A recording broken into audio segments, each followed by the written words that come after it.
नमस्कार, प्रणाम साथियों, आप सभी का स्वागत है आपके अपने प्यारे से यूट्यूब चैनल SGTF सिवान में। मैं विशाल कुमार सलेस आज आप लोगों के लिए लेकर आए हैं बिहार बोर्ड स्टैंड का जो संस्कृत है प्यूसम, उसके दूसरा नंबर चैप्टर यानी पाटलिपुत्र वैभव का ऑब्जेक्टिव लेकर क्या लेकर बाबू ऑब्जेक्टिव लेकर आया हूँ, जो कि मस्त 50 को ऑब्जेक्टिव क्वेश्चन जो कि परीक्षा के लिए बहुत ही उपयोगी है। आइए देखते हैं ऑब्जेक्टिव क्वेश्चन फटाफट, ठीक है ना, बिना समय को गंवाए हुए। चलिए देख लेते हैं हम लोग। पहला क्वेश्चन हम लोग का पहला क्वेश्चन बाबू, पाटलिपुत्र वैभव पाठ में किस शहर का वर्णन है? पाटलिपुत्र वैभव जो पाठ है इसमें किस शहर का वर्णन है बाबू? इसमें ऑप्शन डी सही होगा, पटना शहर का वर्णन है। किस शहर का वर्णन है बाबू? पटना शहर का वर्णन है, ठीक है ना। दूसरा क्वेश्चन देखते हैं हम लोग। अरे बाबू, दामोदर गुप्त ने किस काव्य की रचना की है? दामोदर गुप्त ने किस काव्य की रचना की है? इसका सही ऑप्शन होगा बी, कुटनिमतम। क्या होगा सही ऑप्शन इसका? बी, कुटनिमतम, यानी दामोदर गुप्त ने कुटनिमतम काव्य की रचना की है, ठीक है ना। उसके बाद देखिए अगला क्वेश्चन देखते हैं हम लोग, ठीक है ना। देखिए पटना का इतिहास कितना पुराना है? पटना का इतिहास कितना पुराना है? ऑप्शन इसका ये क्या होगा सही होगा? 2500 वर्ष। ऑप्शन ए क्या है बाबू इसका? 2500 वर्ष, ठीक है ना। बिना समय को नष्ट किए हुए हम लोग फटाफट बढ़ते रहेंगे आगे। ये देखते हैं अगला प्रश्न, यूनान का राजदूत कौन है? ऑप्शन देख लेते हैं। यूनान का राजदूत कौन है? ऑप्शन सी क्या होगा सही होगा? मेगास्थनीज। मेगास्थनीज क्या होगा बाबू? बिल्कुल सही जवाब है, ठीक है ना। चलिए उसके बाद कह रहा है बाबू कि सरस्वती का कुलगुरु कौन सा महानगर था? सरस्वती का कुलगुरु कौन सा महानगर था? तो कौन था? तो यही ऑप्शन सी होगा सही हम लोग का, पाटलिपुत्र। ऑप्शन सी क्या है बाबू? पाटलिपुत्र सही है हम लोग का, ठीक है ना। चलिए उसके बाद हम लोग जानते हैं अगला प्रश्न, छठा नंबर क्वेश्चन हम लोग का कर है बाबू, परिभूत पुरंदर स्थानम की संज्ञा किसको दी गई है? परिभूत पुरंदर स्थानम की संज्ञा किसको दी गई है? ऑप्शन ए क्या होगा बाबू सही होगा? पाटलिपुत्र नगर को परिभूत पुरंदर के स्थानम की संज्ञा दी गई है, ठीक है ना। चलिए बहुत बढ़िया, उसके बाद आगे देखते हैं हम लोग। करे बाबू, काव्य मीमांसा नामक ग्रंथ के रचनाकार कौन है? ऑप्शन इसका ए क्या होगा सही होगा, ठीक है ना। काव्य मीमांसा ग्रंथ का रचनाकार कौन है बाबू? तो राजशेखर है। कौन है बाबू? राजशेखर। चलिए यहाँ पर देखते हैं हम लोग अपना। करे उसके बाद कि किसके शासनकाल में पाटलिपुत्र की शोभा और रक्षा व्यवस्था अति उत्कृष्ट थी? इसका सही ऑप्शन होगा बाबू, इसका सही ऑप्शन हम लोग का चंद्रगुप्त मौर्य। चंद्रगुप्त मौर्य। ऑप्शन बी क्या होगा सही है? ऑप्शन बी क्या है बाबू? सही है, ठीक है ना। चलिए शेत करे बाबू कि पाटलिपुत्र किस नदी के किनारे स्थित है? इसका सही ऑप्शन होगा सी, गंगा। सही ऑप्शन क्या होगा बाबू? सी, गंगा, ठीक है ना। चलिए उसके बाद हम लोग का 10 नंबर क्वेश्चन, चंद्रगुप्त मौर्य के समय में इस नगर की शोभा कैसी थी? ऑप्शन बी सही होगा, अति उत्कृष्ट थी। अति उत्कृष्ट थी। चलिए अगला प्रश्न देखते हैं हम लोग। कह रहे कि पाटल पुष्प की पुतलिका रचना के आधार पर पटना का कौन सा नाम है? ठीक है ना। पाटल पुष्प की पुतलिका रचना के आधार पर पटना का कौन सा नाम है? ऑप्शन सी क्या होगा सही होगा? पाटलिपुत्र, ठीक है ना। चलिए 12 नंबर प्रश्न देखते हैं हम लोग अपना। करे बाबू, पटना में कमोदी महोत्सव कब मनाया जाता था? अब इसका ऑप्शन नंबर जो ए है क्या है सही है? गुप्त वंश के शासनकाल में। गुप्त वंश के शासनकाल में पटना में कमोदी महोत्सव मनाया जाता था, ठीक है ना। चलिए उसके बाद करे बाबू कि कमोदी महोत्सव किस ऋतु में मनाया जाता था? ऑप्शन इसका क्या होगा? डी सही होगा, शरद ऋतु में। किस ऋतु में बाबू? शरद ऋतु में, ठंडी के दिनों में मनाया जाता था। उसके बाद बाबेन बनी हम लोग का प्रश्न है, कह रहा कि पाटलिपुत्र पटना के नाम से कब प्रसिद्ध हुआ? इसका सही ऑप्शन होगा मध्यकाल, यानी बी नंबर क्या है सही है? बी क्या है बाबू? सही है, मध्यकाल में, ठीक है ना। चलिए उसके बाद अगला प्रश्न हम लोग का कि पटना शब्द की उत्पत्ति किस शब्द से हुई है? ये सही ऑप्शन है बी, पतन शब्द से। किस शब्द से बाबू? पतन शब्द से, ठीक है ना। चलिए आगे बढ़ते हैं हम लोग। पटना नगर की कह रहा कि पटना नगर की पालिका देवी कौन है? ऑप्शन सी क्या है सही है? पटन देवी। ऑप्शन सी क्या है सही है? पटन देवी, ठीक है ना। चलिए उसको देखते हैं अगला प्रश्न हम लोग अपना। कह रहे कि गांधी सेतु गांधी सेतु पुल कहाँ स्थित है? गांधी सेतु पुल कहाँ स्थित है? ऑप्शन सी क्या होगा सही होगा? पाटलिपुत्र। पाटलिपुत्र, ठीक है ना। उसके बाद अगला प्रश्न हम लोग पाबंद बनी, कह रहे कि सिखों के 10वें गुरु कौन थे? ऑप्शन सी क्या होगा सही है? गुरु गोविंद सिंह। गुरु गोविंद सिंह सिखों के 10वें गुरु थे, ठीक है ना। चलिए उसके बाद कह रहे बाबू कि गुरु गोविंद सिंह का जन्म स्थान कहाँ है? गुरु गोविंद सिंह का जन्म स्थान कहाँ है? ऑप्शन ए क्या होगा सही होगा? पटना में। कहाँ है बाबू?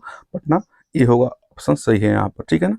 चलिए उसके बाद प्रश्न हम लोग का कि पटना के किस दिशा में गंगा नदी प्रवाहित होती है? पटना की दिशा में गंगा नदी प्रवाहित होती है, कौन थे? तो उत्तर दिशा में। किस दिशा में बाबू? पाटलिपुत्र उत्तर श्याम देशी, तो उत्तर हो जाएगा ऑप्शन सी क्या हमारा सही है, ठीक है ना। चलिए उसके बाद 21 नंबर क्वेश्चन हम लोग का कि किसके समय में पाटलिपुत्र का नाम पाटलीग्राम था। ऑप्शन ए क्या सही है, भगवान गौतम बुद्ध के समय में, ठीक है ना, ऑप्शन ए बुद्ध सही है, ठीक है ना। चलिए उसके बाद देखते हैं हम लोग अपना अगला प्रश्न, कह रहा है बाबू कि भगवान बुद्ध भविष्य में किस नगर को महानगर होने का आशीर्वाद दिए थे। पाटलीग्राम को, किस गांव को बाबू, नगर नहीं होगा यहाँ पर, ग्राम होगा, ठीक है ना, ग्राम, ठीक है, ग्राम होगा, ठीक है।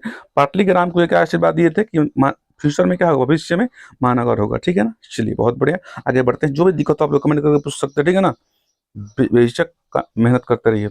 एशिया महादेश का, करे बाबू, एशिया महादेश का सबसे लंबा सेतु कौन है, ठीक है ना। तो ऑप्शन सी क्या होगा सही है, गांधी सेतु। ऑप्शन सी क्या है बाबू, सही है, गांधी सेतु, ठीक है ना। चलिए उसके बाद आगे बढ़ते हैं हम लोग, अगला प्रश्न देखते हैं अपना हम लोग, करे बाबू कि मुद्राक्षस नाटक में किस शहर की प्राचीनता का संकेत मिलता है। ऑप्शन सी क्या है बाबू, सही है, पाटलिपुत्र। ऑप्शन सी क्या सही है, पाटलिपुत्र, ठीक है ना। चलिए उसका तो फटाफट देखते रहिए आप लोग। विदेशी यात्री मेगास्थन ने पटना के बारे में कहाँ लिखा है, अपने संस्मरण, यानी ऑप्शन के ये क्या है हम लोग का सही है, अपना संस्मरण में लिखा है पाटलिपुत्र के बीच में पटना के बारे में, ठीक है ना। चलिए उसके बाद बाबू बनी कि गुरु गोविंद सिंह किस धर्म के गुरु थे। ऑप्शन सी के, ऑप्शन डी होगा इसका, क्या सिख धर्म के गुरु थे। गुरु गोविंद सिंह किस धर्म के गुरु थे बाबू, तो सिख धर्म के, ठीक है ना। चलिए उसके बाद आगे बढ़ते हैं हम लोग, फटाफट क्वेश्चन करते हैं अपना। कह रहे बाबू पटना में हमेशा युद्ध, आग और बाढ़ का भय रहेगा, ऐसा किसने कहा था। ऑप्शन ए क्या है इसका सही है, भगवान गौतम बुद्ध ने कहा था कि पटना में हमेशा युद्ध, आग और बाढ़ का भय रहेगा, इसने कहा था, भगवान गौतम बुद्ध ने कहा था, ठीक है। चलिए उसके बाद देखते हैं अगला प्रश्न हम लोग अपना, करे कमोदी महोत्सव का आनंद आज किस उत्सव जैसा होता है। ऑप्शन इसका बी सही होगा, दुर्गा पूजा के अवसर पर कौमुदी महोत्सव जैसा समारोह देखने को मिलता है, ठीक है ना। चलिए 29 नंबर क्वेश्चन कर रहा है बाबन बनी कि पाटलिपुत्र का नामांतरण क्या है, मैंने दूसरा नाम क्या है, हम बताते हैं आप लोग को। देखिए पाटलिपुत्र दूसरा नाम क्या है बाबू, तो यहाँ पर देख सकते हो कुसुमपुर, सही ऑप्शन क्या है इसका बाबू, कुसुमपुर, क्या है जी, कुसुमपुर, ठीक है ना। चलिए अगला प्रश्न हम लोग का 30 नंबर कह रहा है कि गोलघर कहाँ स्थित है। गोलघर कहाँ स्थित है बाबू, तो पटना में, कहाँ बाबू, पटना में है, ठीक है ना। सब लोग जानते हैं, बचपन से ही जानते हैं, जब होश संभाले हैं, ठीक है ना। चलिए उसके बाद अगला प्रश्न हम लोग बाबू बनी कि पटना के उत्तर दिशा में कौन सी नदी बहती है। पटना के उत्तर दिशा में कौन सी नदी बहती है। ऑप्शन ए क्या होगा बाबू हम लोग का सही होगा, गंगा। क्या सही होगा, ऑप्शन ए गंगा, ठीक है ना। चलिए उसके बाद अगला प्रश्न हम लोग का कि कह रहा है कि इस काल में पटना का नाम प्रसिद्ध हुआ। ऑप्शन बी क्या होगा सही होगा, मध्यकाल में। किस काल में बाबू, मध्यकाल में। ऑप्शन बी क्या है सही है, बिल्कुल सही जवाब है, ठीक है। चलिए आगे बढ़ते हैं हम लोग, कह रहा है कि गांधी सेतु किस नदी पर है। गांधी सेतु किस नदी पर है, ऑप्शन ए क्या होगा सही होगा, गंगा नदी पर, ठीक है ना, गंगा नदी पर है, ठीक है ना। चलिए उसके बाद करे बाबू अगला प्रश्न हम लोग का कि मेगास्थनीज पटना किसी समय में आया था। मेगास्थनीज पटना किसी समय में आया था, ऑप्शन सी क्या होगा सही होगा, चंद्रगुप्त मौर्य के समय में मेगास्थनीज कहाँ आया हुआ था, पटना आया हुआ था, ठीक है ना। चलिए उसके बाद करें कि कूटनिम्नतम काव्य के कवि कौन है। ऑप्शन बी क्या होगा सही होगा, दामोदर गुप्त, दामोदर गुप्त, ठीक है ना। चलिए अगला प्रश्न देखते हैं हम लोग फटाफट। करे बाबू प्राचीन काल में शिक्षा केंद्र कहाँ था। ऑप्शन बी क्या है सही है, पाटलिपुत्र, ठीक है ना। चलिए उसके बाद करे बाबू बनी कि देख लेते हैं यहाँ पर, किसने कहा कि पाटलिपुत्र की नगर शोभा देखना प्रिय था, किसने कहा था। ऑप्शन ए क्या होगा सही होगा, मेगास्थनीज ने कहा था कि पाटलिपुत्र नगर की शोभा देखने में क्या थी, प्रिय थी, ठीक है ना। चलिए आगे बढ़ते हैं हम लोग, करे बाबू गुरुद्वारा कहाँ स्थित है। गुरुद्वारा कहाँ स्थित है, ऑप्शन ए क्या होगा सही होगा, पटना में, ठीक है ना, पटना में, ठीक है। चलिए बहुत बढ़िया।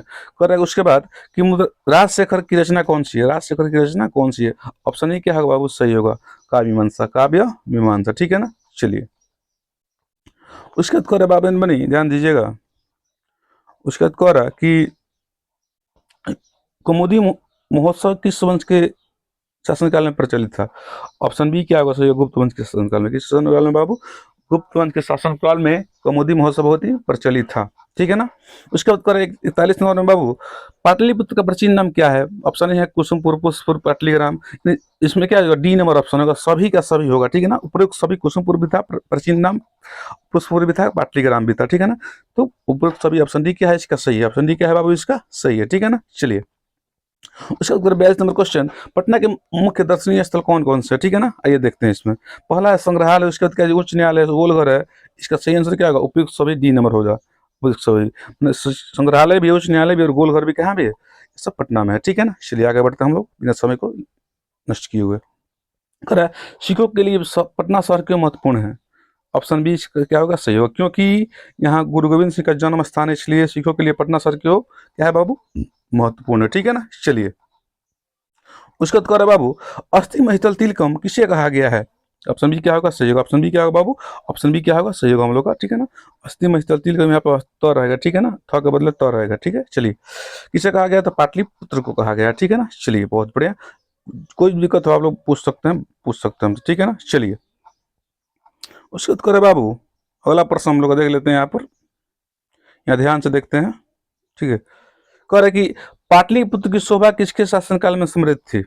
पाटलिपुत्र की शोभा किसके शासनकाल में समृद्ध थी, ये अशोक के समय में। किसी समय बाबू, प्रियदर्शी अशोक के समय में। ठीक है ना, चलिए उसके बाद कह रहे बाबू कि पटना में गंगा नदी पर कौन सा सेतु है।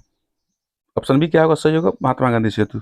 ठीक है ना, चलिए फटाफट रखना, समय ज्यादा नहीं लगाना है, एकदम टाइम पास नहीं करना। ठीक है, पार्टी का नाम कहाँ स्थित है, गंगा के तट पर। गंगा के तट पर। ऑप्शन ए क्या है बाबू, सही है, ऑप्शन ए क्या है जी, सही है। ठीक है ना, चलिए उसके बाद देखते हैं हम लोग अगला प्रश्न अपना करें। प्राचीन ग्रंथों में पटना के कौन कौन से नाम मिलते हैं। ठीक है ना, ऑप्शन ए है पुष्पपुर, ऑप्शन बी है कुसुमपुर, सी क्या होगा, सही होगा, ए और बी दोनों मिलते हैं तो दोनों मत का ऑप्शन सी हम लोग का सही, ए और बी दोनों मतलब पुष्पपुर भी है कुसुमपुर भी है। ठीक है ना, चलिए उसके बाद कह रहे हैं हम लोग प्रश्न बाबू बनी कि राजशेखर द्वारा रचित ग्रंथ कौन सा है। ऑप्शन ए क्या होगा, सही होगा, काव्य मीमांसा, काव्य मीमांसा।